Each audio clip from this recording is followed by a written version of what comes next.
Ito ang kwentong kasaysayan na mapapanood at masasaksihan natin ngayon sa ating video.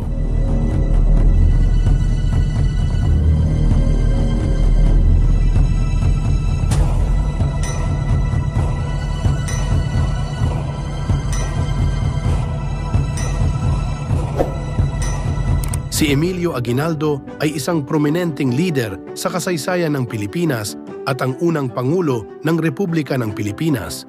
Ipinanganak siya noong Marso 22, 1869 sa Cavite. Puno ng kulay at sigalot ang buhay ni Aguinaldo at marami siyang ginampanang mahalagang papel sa mga makasaysayang kaganapan sa bansa. Bata pa lamang si Aguinaldo nang magsimula siyang magpakita ng interes sa politika. Nagsimula siyang maglingkod bilang isang lokal na lider at naging kabahagi ng Katipunan, ang lihim na samahan na naglalayong paalisin ang mga Kastila sa bansa. Noong 1876 nang magsimula ang Rebolusyong Pilipino, si Aguinaldo ay nakipaglaban sa mga Kastila at naging isang pangunahing lider ng mga rebelde. Si Emilio Aguinaldo ay nagsimula bilang isang lokal na lider at nagang mga katipunan sa Cavite.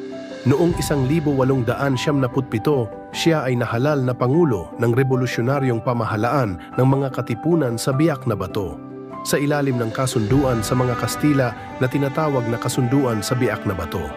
Bagamat nagkaroon ng pansamantalang kapayapaan sa kasunduan, hindi ito nagtagal at muling sumik ang laban nang magbalik si Aguinaldo mula sa Hong Kong noong Mayo 1978 matapos ang mga kasunduan sa mga Kastila. Noong Hunyo 12, 1878, sa Kawit, Cavite, ipinahayag ni Aguinaldo ang kalayaan ng Pilipinas mula sa mga Kastila.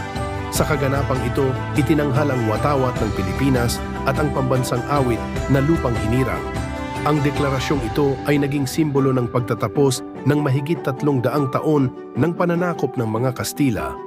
Matapos ang deklarasyon ng kalayaan, hindi nagtagal ay dumating ang mga Amerikano at ipinatupad nila ang kanilang pamumuno sa bansa. Nagtangka si Aguinaldo at ang kanyang mga kasamahan na magtatag ng isang ganap na kalayaan, ngunit sa halip na makamit ito, sumik ang digmaang Pilipino-Amerikano 1979 hanggang 2002.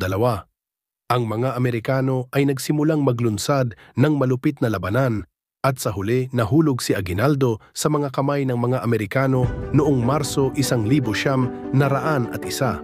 Matapos mahuli, si Aguinaldo ay ipinreso ng mga Amerikano sa isang military prison. Ngunit pagkatapos ng ilang buwan, siya ay pinayagan ng makapagpahayag ng kanyang suporta sa mga bagong pamahalaan at hindi na nagpatuloy sa paglaban. Bilang bahagi ng kapayapaan, tumanggap siya ng isang insentibo at ginugol ang natitirang taon ng kanyang buhay sa mas tahimik na pamumuhay. Bagamat napasailalim ang Pilipinas sa ilalim ng Estados Unidos, si Aguinaldo ay nagpatuloy sa pagiging aktibo sa politika.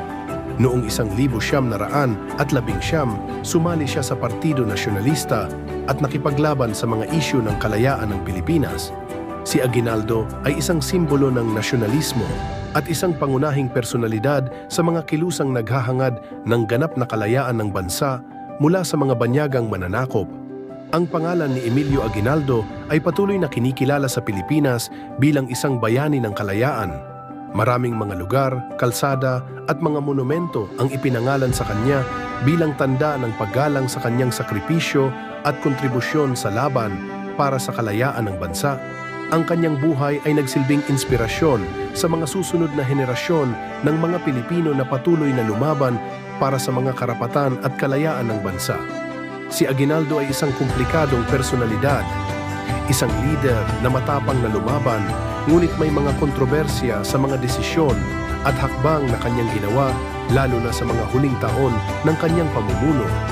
Ngunit sa kabuuan, ang kanyang papel sa kasaysayan ng Pilipinas bilang unang Pangulo ng Republika at lider ng Rebolusyo. Sa kanyang buhay, si Aguinaldo ay nakilala bilang isang matapang na lider at simbolo ng paglaban para sa kasarinlan ng bansa.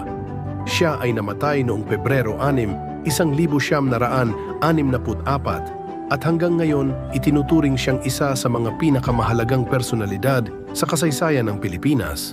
Laging tandaan mga kahistoryador, huwag limutin ang ugat ng ating pagkatao. Ang kasaysayan ang ating pundasyon. Ang kwentong kasaysayan ng lahat ay kasama ka sa bawat kabanata.